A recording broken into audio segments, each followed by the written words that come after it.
Thank you very much. I'd like to thank everyone for joining us this morning. Today, we're here to announce the reintroduction of my legislation, the Consumers First Act, that is H.R. 1500. Ladies and gentlemen, from the moment Mick Mulvaney arrived at the Consumer Financial Protection Bureau, he worked to take it apart from the inside. With this bill, financial services Democrats are taking action to undo the harm he caused and to ensure that the Consumer Bureau is finally empowered to carry out its mission. The bill reverses the harmful structural changes Mulvaney and his deputies made to damage the agency one by one. Let me just get into what this act is all about. It restores the supervisory and enforcement powers of the Office of Fair Lending and Equal Opportunity, which Mulvaney stripped away, grinding fair lending enforcement to a halt.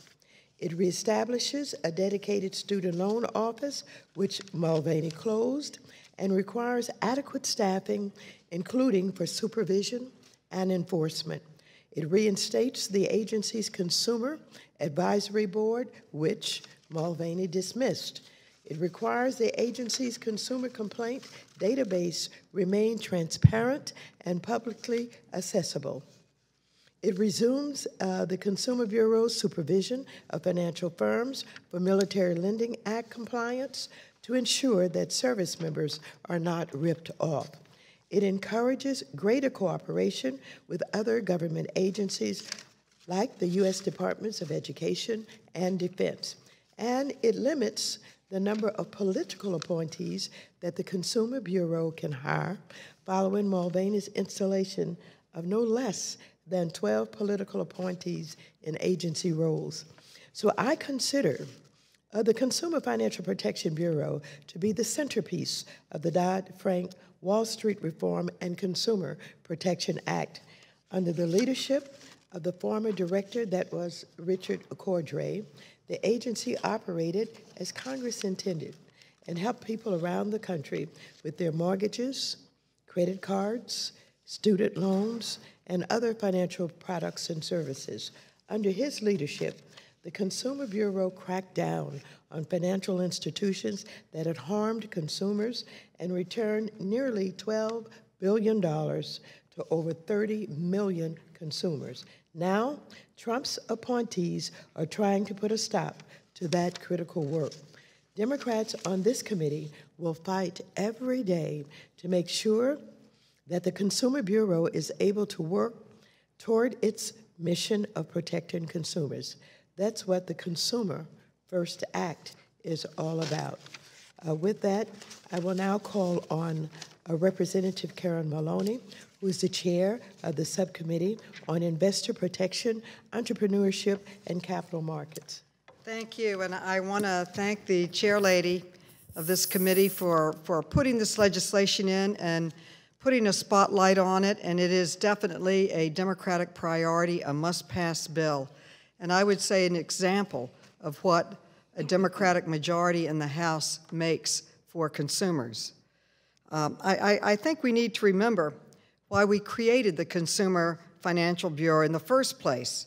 We did it because they were in terrible, rampant consumer abuses in 2008 that caused the worst financial crisis since the Great Depression.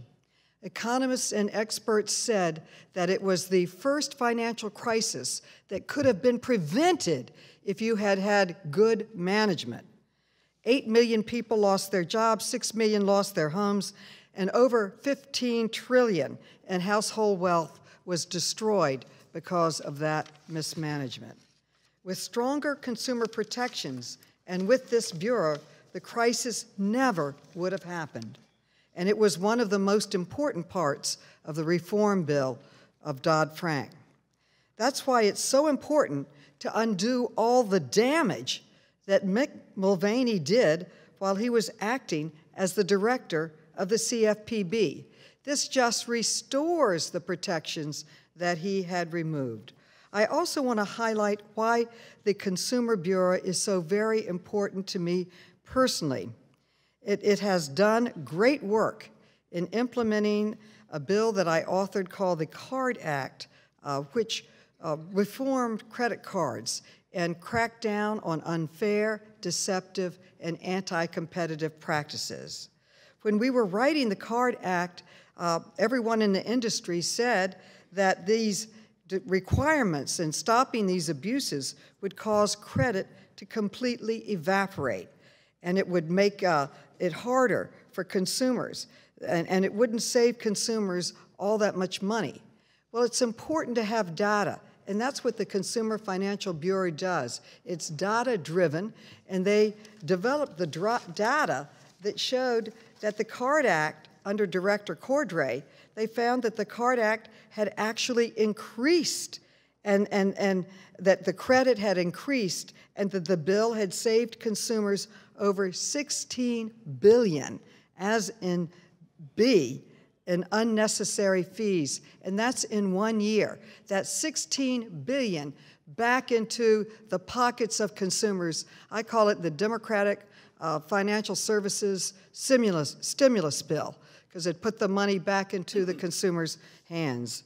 Unfortunately, and this is the important part, when the Bureau published their most recent CARD Act report in December under Director Mulvaney, they removed the estimate of how much the CARD Act was saving consumers, probably because they didn't want people to know that strong consumer protections laws actually work and help consumers. So it's really important to make sure the Consumer Bureau gets back to putting consumers first, which is exactly what this bill the chairwoman authored would do, and why it's so important that we pass it.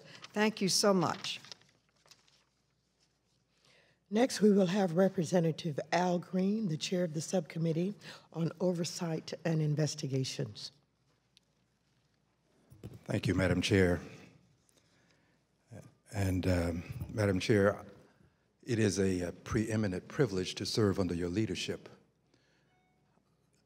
The Consumer Financial Protection Bureau was established to be a watchdog to protect consumers.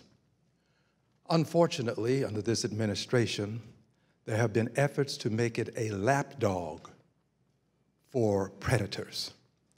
The CFPB was founded because of predatory practices being perpetrated against the American people.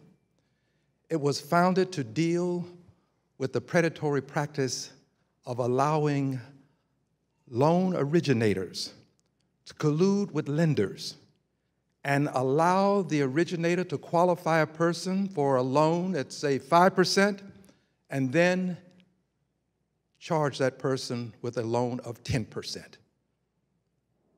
and split the difference in one way or another with the lender. It was founded to deal with the predatory collusion that payday lenders engage in when they, among themselves, find ways and means to continue to charge loans up to 1,000% on persons who can barely afford to pay the loan that they've made from a check that does not cover their expenses. The CFPB was founded to deal with collusion between auto lenders and auto dealers.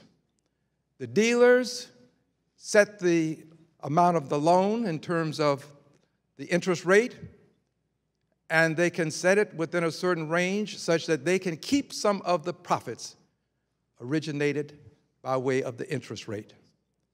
So what was a watchdog is becoming a lapdog for predatory lenders. This bill is the necessary remedy to prevent this continuation of a downslide of aid and assistance to consumers. I celebrate what the chairlady has done. I appreciate what we must do, and I contend that H.R. 1500 is a necessary piece of legislation to continue to protect the watchdog for the American consumer. Thank you, Mr. Green.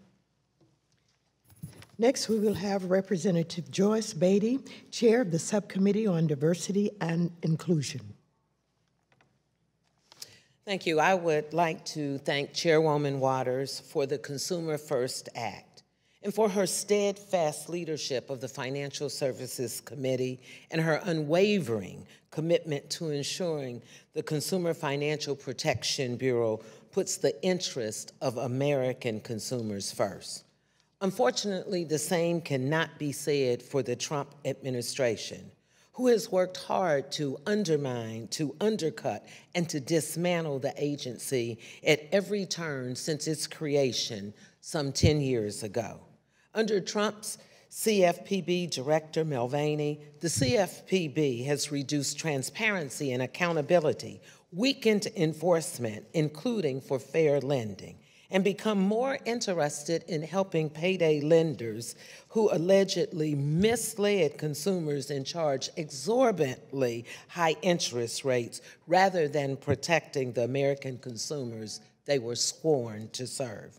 So today, I proudly join my colleagues in support of the Consumer First Act because it fights back, reversing their anti-consumer agenda. Newsflash, consumer protection is not a partisan issue.